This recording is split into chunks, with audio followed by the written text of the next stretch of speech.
Welcome to the Core Women Podcast. My name is Dr. Summer Watson. I'm a doctor of psychology, podcaster, published author, coach, producer of documentary empowerment films, and empowerment seminars. This podcast is a special place for the hearts and souls of women.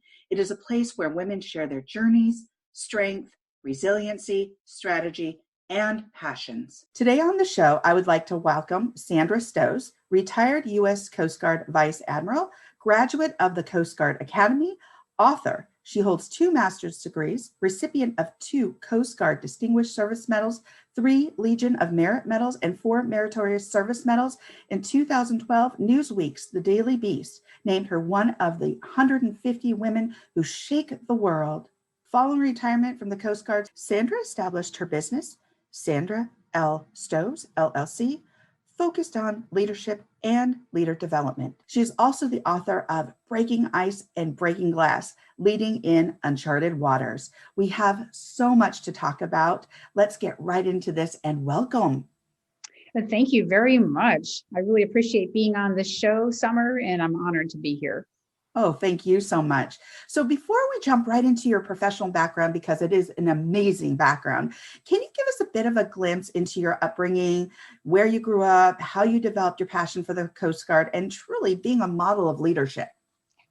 Thank you for that question. I think it's important to start with your beginnings. And so often people jump right into where they are in their career, the executive level, and you are where you came from. So I started out my life as one of 4 children, the oldest. I was the only girl of 3 with 3 brothers. We're all pretty close in age. And to no great surprise, I guess, with that, I was a tomboy, born and raised in Ellicott City, Maryland. And my parents so I was born in 1960. So just to give a time frame, my parents treated all of us kids the same. They didn't treat me differently because I was a girl. And that mattered because I was raised with the expectation that we were all going to be successful and go off and make something of ourselves. And we hiked, we did sports. Most of my brothers, it was mostly boys around the house as a kid. So I ran with the boys, and I had, of course, girlfriends too, but with 3 brothers, the house was filled with boys. So I think that really matters because I learned that it was more important what you did than what you look like. So the fact that I was a girl instead of a boy, I think it mattered. The shared interests. We all wanted to be outside. We were raised with good values. So my parents taught us humility, hard work, perseverance, and honesty. And those values stayed with me my whole career. So they were instilled early and stayed with me, and they served me well as I had to go back time and again to my personal core values. When I was younger, I swam on the swim team. I was involved in athletics. When I went to high school, I think another important piece of the story is that in 1972, Title IX was put in place, which was the legislation that gave equal rights in education to women. And then in 1973, we had the Equal Rights Amendment. So what you had was, in 1974, I started high school. So I came into high school as a young woman, able to do sports because the Title IX legislation. So the societal changes that enabled me the access to be able to do what my mother and grandmother hadn't been able to do were very important in shaping my success. So it wasn't all about me and my core values. It was what about the society? What is it doing? How's it changing to provide access to otherwise shut out people like women had been from the military. I'm getting ahead of myself, from high school sports. But in 1976, when I was a junior in high school, this whole opening to women continued, and the service academies were open to women as a result of the National Defense Authorization Act in 1975. So all those service academies, that's Army, Navy, Air Force, Coast Guard, and Kings Point, Merchant Marine, were all open to women. And I was a junior in high school living in Maryland, and the Baltimore Sun did an article on the Naval Academy, which was right there in Annapolis. And a neighbor brought that article over to me and said, "Sandy, I know you're a tomboy, so you might like this." And I said, yes, this is a chance. I kind of like the idea of not being told I couldn't do something. I was kind of stubborn being raised. And so the fact that I could all of a sudden do something that hadn't been allowed, I'm like, I want to take advantage of that. It's an opportunity being dropped on me, and I'd never thought of the military. No one in my family had ever served. But I applied to the Naval Academy. It took the congressional nomination process. My guidance counselor, somebody looking out for me, said, Sandy, you should cast a wider net. And he said, look, I've got this brochure from a Coast Guard Academy in New London, Connecticut. And we studied it. Between the two of us, we decided it was a small Navy, which of course is not right, but I applied there nonetheless. And because the Coast Guard comes under a slightly different title of the law, they're a direct admissions program instead of a congressional nominations program for coming in. So I heard back right away that I was accepted to the Coast Guard Academy. And I turned my application back in, my letter, I sent my money in, and I never looked back. I am so thankful I joined the Coast Guard. And continuing that story of the access just for 30 more seconds, when the Coast Guard accepted women at the Academy, the commandant, the service chief said, hey, if we're going to bring women in, we're going to do it right. They're going to be able to serve on any unit, as long as there's berthing, and that wasn't always the case. But I was not precluded from serving on Coast Guard styled ships that were very similar to a Navy combatant. So 78-foot Coast Guard cutters that were small frigates with weapon systems. I was serving on those in the 1970s, while my peers at the other academies were excluded by the combat exclusion laws. I never had that. So I was accepted, women were accepted at the Coast Guard Academy and in the Coast Guard, I believe much more easily because we were allowed to do any job that a man could do. So we didn't have that, whatever you might call it, resentment or questioning of whether you could do something. So I'll leave it at that for my childhood story coming up to when I entered the service.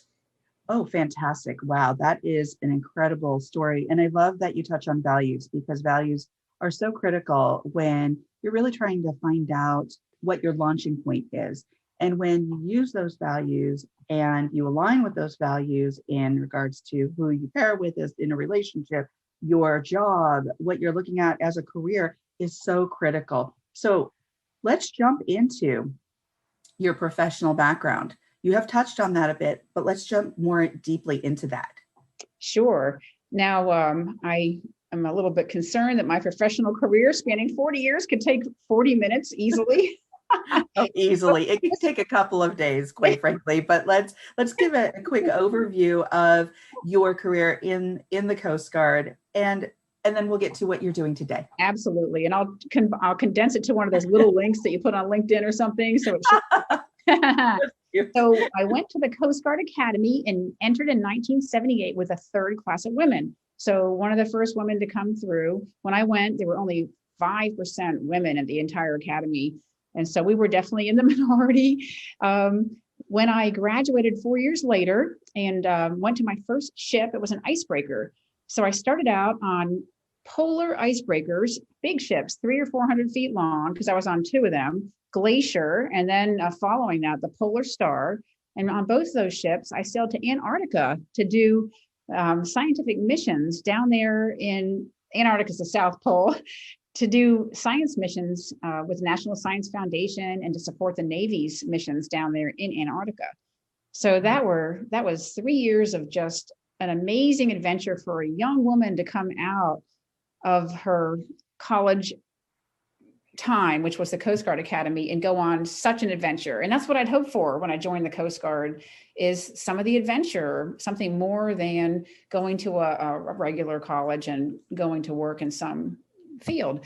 So from that icebreaking experience, I went on to another ship and spent 3 years as a operations officer in law enforcement off the coast of Northern California. And I went, after those 6 years at sea, my path took me back to headquarters, and I was fortunate enough to be the military aide to the Secretary of Transportation, which was the service secretary for the Coast Guard at the time. Since then, the Coast Guard has moved into the Department of Homeland Security. That happened after 9/11. But in the day, I was the Secretary of Transportation's military aide and had a privilege of seeing the government from the top down and serving Mr. Sam Skinner in that role. And from there, I went to command a ship. My first command, I was a lieutenant, which is an O3 in the military. And this command was a small icebreaker, keeping in that theme of breaking ice, up on Lake Superior in Sault Ste. Marie, Michigan. Wow. So it might not come as any surprise that all that's up there is icebreakers because it's so cold. And our duties were to escort the iron ore carriers from the iron range, the Mesabi range in Wisconsin, all the way down to like the factories in Indiana. So it was very, very interesting work. Right. And I was the first woman ever to command an icebreaker in the Great Lakes. And I could never outrun this first. I didn't want to be the first. I just wanted to be another Coast Guard person. I didn't want to be a Coast Guard woman, a Coast Guard first woman, but I couldn't outrun it. And then I came to embrace it. So I came to embrace being the first and to leverage it to tell the story of how much opportunity the Coast Guard had offered me and the opportunity that was there for women who are willing to work hard and go out there and to go and do something hard, get out of your comfort zone. So I did the 2 years in that command. I was selected for graduate school at the Northwestern University's Kellogg Business School. From there, I did a payback tour going back to Coast Guard headquarters. I served in a program office, went back to sea as executive officer on a bigger ship, back to headquarters. From there, back to sea as the commanding officer of a bigger ship. So in the military, in the Coast Guard at least, you do your specialty, which is my specialty was going to sea and driving ships. We would rotate with ashore assignments. So 2 years at sea and 2 or 3 years ashore. So I commanded that ship and it was right after 9/11. So we had, and it was up in Kittery, Maine. So we were doing a lot of Homeland Security patrols off of New York Harbor. Right. So it was really an intense period of time for our nation and for those of us serving at that time. Oh, absolutely. Yes, yes, yes. And in there, I went to another master's degree at the National War College, got a master's in national security strategy. And from there, went to Coast Guard headquarters to lead the officer assignments branch in our personnel command. And went from there to a shore command, commanding our boot camp. So the Coast Guard's boot camp is in Cape May, New Jersey. And that is where we assess all of our enlisted personnel. So I had such a privilege to be able to oversee and run that critical mission of bringing the next generation of young enlisted people in. And I had another shore assignment after that was back in headquarters. I made admiral there. I was very blessed because only 1% of people who come into the Coast Guard as officers make admiral. So I was privileged, blessed, honored, all those words, because no one ever expects that to happen. When I did achieve that level of the senior executive rank in the Coast Guard, I was sent to be the superintendent of the Coast Guard Academy, which is the equivalent of president. And that's where I attended. Wow. Got my college degree. So I came back 33 years later to be the first woman ever to command any service academy, including West Point, Air Force, Annapolis, Kings Point. So I was really, it was just a moment for me because I had never expected that. Right. And to be able to come back and not only have led young enlisted people at the boot camp, but to now be able to lead the officer corps coming in through Officer Candidate School and the Coast Guard Academy there in New London, Connecticut. I was just overwhelmed with gratitude and thankfulness of all the Coast Guard had given me, which kind of created in me an urge, a strong urge to give back leadership lessons learned during those 40 years, which is why I wrote the book. But my career basically ended after that Coast Guard Academy tour. I was brought back to DC to be a 3-star admiral, a vice admiral, and I served 3 years back there as the chief of our mission support organization, which is about half the Coast Guard. And that was just a culmination of all that I'd learned in my career when I was serving ashore. All those jobs I'd had have been in the mission support area. So it was a great way to finish up. And I finished up in 2018, 40 years after I entered. Wow. So really not that long ago. No. not long ago. What an incredible professional history. That is just incredible. Thank you for sharing that. You were breaking boundaries all over the place. And I love hearing that. I mean, as you were telling your story, I was like, oh, I'm getting the chills. This is so cool.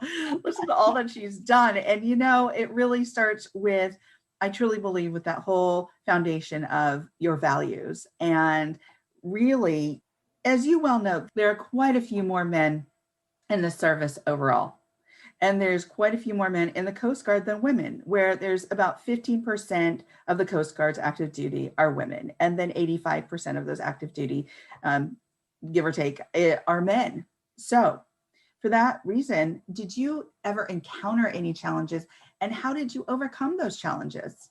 Well, thank you for asking that question, because even though my 40 years were filled with so much joy and satisfaction in being able to serve both my nation and the people who I led, there were some hard times. There were really some hard times. And things have changed a lot, but everyone faces their challenges. And mine, because I'm a little older, might not be there for some of the current generation. But I had one especially challenging moment when I was assigned to that small icebreaker up in Lake Superior in Sault Ste. Marie, Michigan, and the first woman ever to serve up there in a command position at sea. And I had come up there very excited to get back to sea, to command a ship, very eager.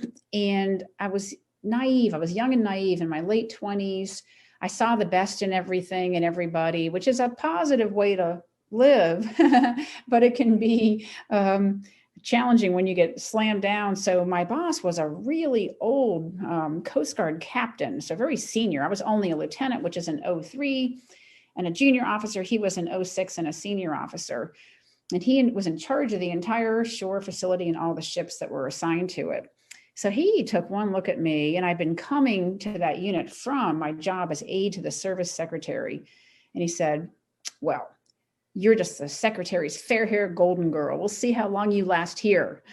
Oh, okay. So that was my welcome aboard from the new commanding officer who was in charge of me.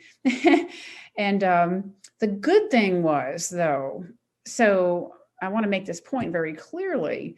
In my 40 years, it was usually a person here or there. And believe me, they were both genders. I had women probably more vitriolically discriminating against me than the men ever did, because they kind of did it with intent. The men kind of did it because they were just ignorant. And I think that's a really, Sandra, I think that's a really good point, is that there might have been that ignorance and then there was intention. Yes. And yeah. And we see it out in the world as we just function in general as well. And that's part of my story for Core Women. But anyhow, that's for another day. But please go on. Yeah. So to finish this story, and I know I'm keeping my stories compact, the crew of my ship, which was probably 16, 17 people, they overall supported me. And other shipboard commanding officers in the area. There was a couple other ships of my same size there. I had a lot of support. So support came from an unusual corner one day, which I didn't know at the time, but all of a sudden my captain backed off me and stopped kind of picking on me, if you want to call it that. And I was at my wit's end, because I was new. I was trying to do a good job. It was a hard job. And I felt like my whole career was in the fate of this man. If he hated me that much, didn't believe in me, he wasn't going to give me a good fitness report to advance. So I was going to quit. I had my resignation letter written. And then all of a sudden it stopped. And months or years later, I don't know which, I found out that my chief bosun mate, who's an enlisted person, a chief petty officer in 07, he had gone up to that captain one day and asked to enter and closed the door behind him and said, "Captain, you've got to back off our commanding officer. She's doing a good job and she needs our support. And it's causing conflict in the crew, that they can see that you're always on her back, and yet she's got our backs." So he said, "You need to back off." And he risked his career as a junior person going up there to talk to the captain. Right. The captain had been a prior enlisted guy. And I don't want to go into all that in the Coast Guard, but all the services have a way to come up through the ranks from enlisted to officer. He had done that. So he respected this chief petty officer, and he said, well, I'll back off her. And so I got through it, but it was because other people supported me. Right. So I was mentored by somebody junior to me who looked and reached out their hand in a way that was invisible to me to support me when I needed it most. And I think that's important, that we need to be looking for those people who can support us when we come through our own version of the hard times, leading in uncharted waters, like I say in my book. But look for somebody who can support you. And then if you're a leader, be on the lookout for somebody you can support. So that's how I got through those tough times in my career. I started to look up for support, or down or across, and other people supported me even when I wasn't asking for it. So it goes both ways. Your success is dependent upon how you react to a situation, and dependent upon how others help you to navigate those uncharted waters. Well, I love that you just said how people react, because we have a choice as to how we are going to respond or react to a given situation. And I think reaction is very different than how we respond. And that is a model for others. And so I think because you are modeling leadership for others and they saw that and you are nurturing those relationships, that somebody stepped in and intervened on your behalf, which is awesome. So what guidance would you give to leadership today coming up through the ranks? So leadership today, I have a lot of guidance I could give, but I've got a few things over time that I've kind of put together as little lessons. So I'll give a very brief version of this for senior people or anybody who's a leader, because you can lead at all levels. Mm-hmm. A leader should do 4 things that start with L. First, they should listen. And I know as a coach, you know the value of listening. And there's times when you're listening that the silence is uncomfortable.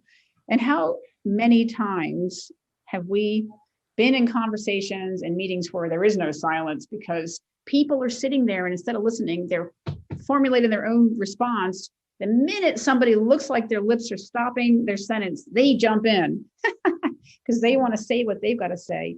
So the value of listening. And then the second part of that 4 L's is look.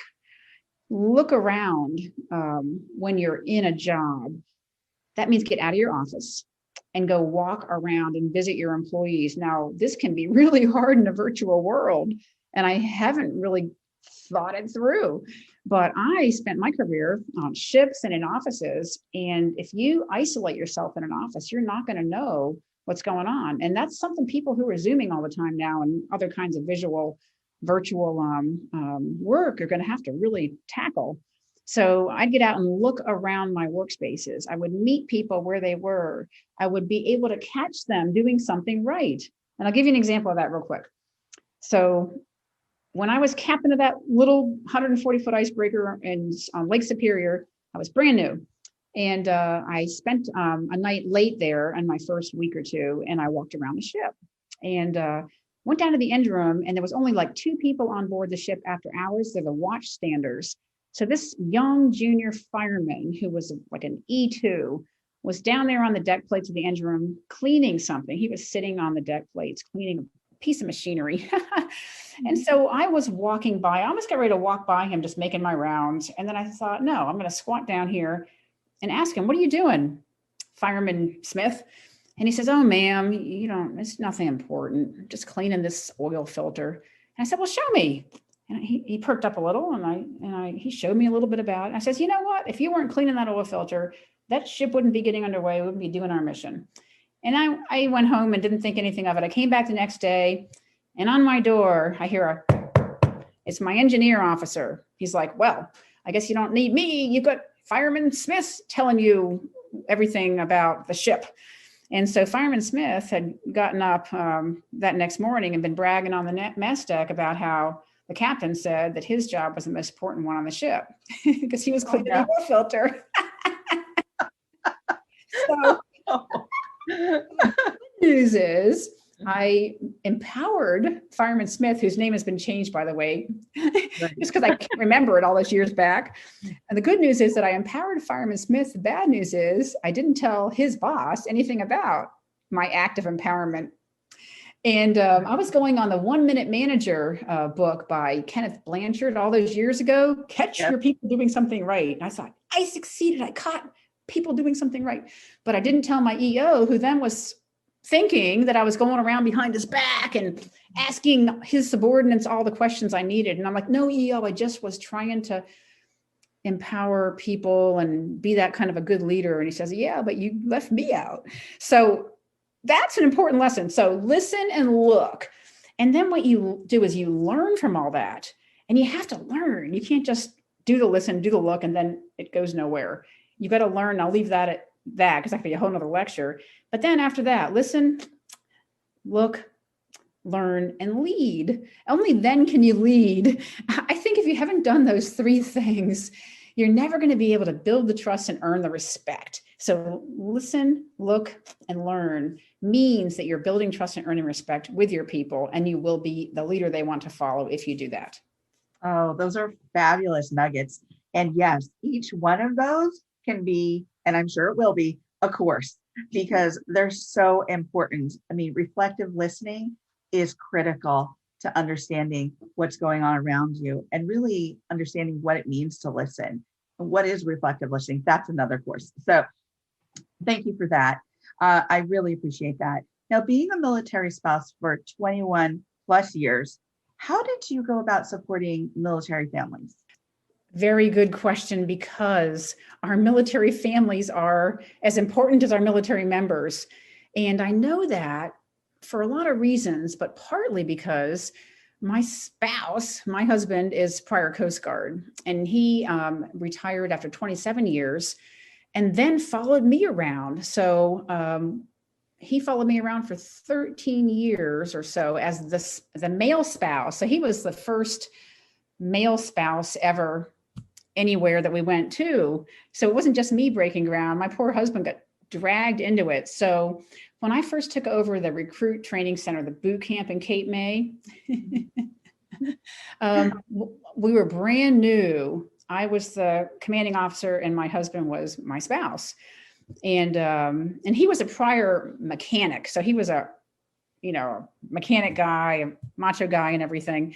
And so the executive officer of my new command sees the two of us walking along to an event that was designed to welcome me. And he salutes me and he says to my husband, "Welcome aboard, ma'am." And this is to my husband. Oh, and my husband's like, "Call me anything, but don't call me ma'am." Oh my goodness. But it was so instinctive that the spouses are women. Yes. So anyway, my husband helped me to understand the value of a spouse, because he also, aside from showing me how hard it is for spouses to be attached to their spouse, to their principal, Yes, in a subordinate way, he taught me how valuable a spouse can be to help you. So he gave me all kinds of advice that I needed as the principal.